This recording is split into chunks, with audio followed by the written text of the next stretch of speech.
আসসালামু আলাইকুম রহমতুল্লাহ। বেশ কয়দিন সেনাবাহিনীর ভূমিকাটা কেমন যেন আমার কাছে বিতর্কিত ভূমিকা মনে হচ্ছে। সেনাবাহিনীকার প্রতি আমাদের এত আস্থা, বিশ্বাস, ভরসা, সার্বভৌমত্বের প্রতীক, অথচ এই সেনাবাহিনী এক এক সময় এক এক কথা বলে ফেলছে, যে কথাগুলো আসলে অনেক ভাববার বিষয়। যেমন আপনারা জানেন যে ময়মনসিংহে এক কলেজ অধ্যক্ষ অর্থাৎ প্রিন্সিপালকে কীভাবে ব্যক্তিগত বিষয়গুলো মদন্ত করে সে নাকি আওয়ামী লীগের পুনর্বাসন করতেছে।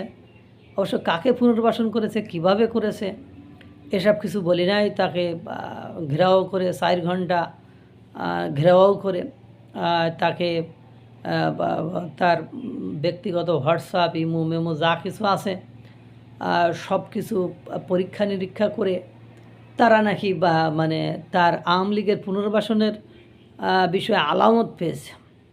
তাই অধ্যক্ষ সাহেবকে গ্রেপ্তার করেছে। এই গ্রেপ্তারের পরে সেখানে একটা সেনাবাহিনী কিন্তু ভাষণ দিয়েছিল। সেই সেনাবাহিনী বলছিল যে বাংলাদেশের স্বাধীনতা সার্বভৌমত্বের জন্য হুমকি, এমন কোনো কিছু করতে দেবে না। তাহলে এখন কথা হলো অধ্যক্ষ সাহেবের বিরুদ্ধে খুঁজে আলামত পাইছে।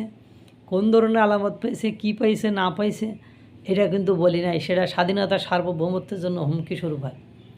আর পুরো বাংলাদেশে যে মবের রাজ্য কায়েম হয়েছে, এটা স্বাধীনতা সার্বভৌমত্বের জন্য হুমকি স্বরূপ নয়। এটা স্বাধীনতা সার্বভৌমত্বের মাধ্যমে খর্ব হয় না। এটা শুনেই তো বাংলাদেশের মানুষও, পৃথিবীর মানুষ বুঝতে পারছে যে আসলে সেনাবাহিনীর মধ্যে কিছু কিছু লোক কোন ধরনের ভূমিকা পালন করছে। পাশাপাশি আপনারা জানেন পটিয়া থানার বিষয়ে গতকালকে আপনার সড়ক অবরোধের ওখানে নিয়ন্ত্রণে নিয়ে আসার জন্য সেনাবাহিনী আসে।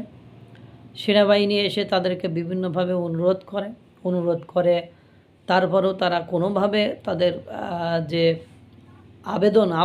সেই আবেদন আবদার থেকে সরে আসেনি। তারা বলেছে যে পদত্যাগ করাই লাগবে। ডিআইজি মহাশয় নাকি বলেছেন যে 7 দিন সময় দিতে, তারা বলেছে 3 ঘন্টার মধ্যেই করে ফেলা যাবে। ওসিকে প্রত্যাহার, এই যে 3 ঘন্টার মধ্যে। কিন্তু সেনাবাহিনী তাদের সাথে কথা বলার এক পর্যায়ে এক মেজর সাহেব উনি বলে ফেললেন যে আমরাও তো আন্দোলন করেছি, তা আমরা কি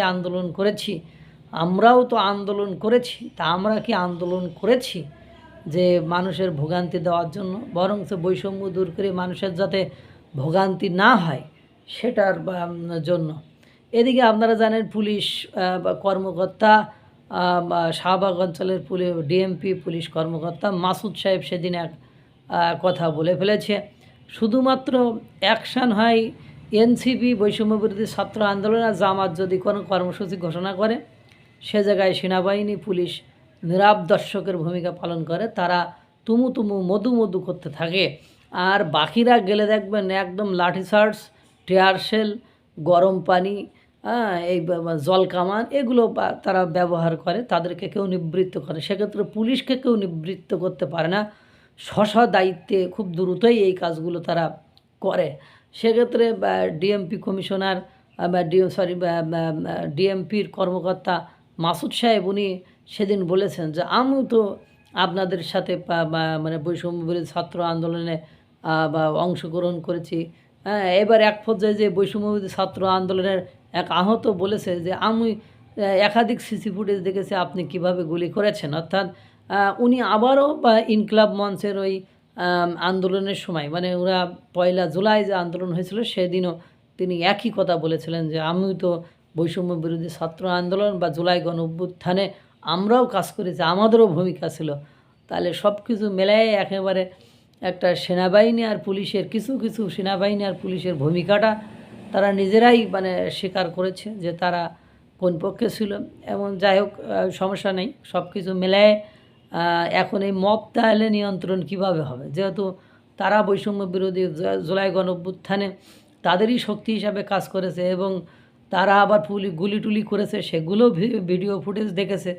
এই জন্য এদের বিরুদ্ধে অ্যাকশান নেওয়াটা দূরের কথা, এদের সাথে তুমু করার তো বেশ কিছু কারণ উপলব্ধি করা যাচ্ছে, যদিও সেটা কেউ বলছে না, বলার সাহসও পাচ্ছে না।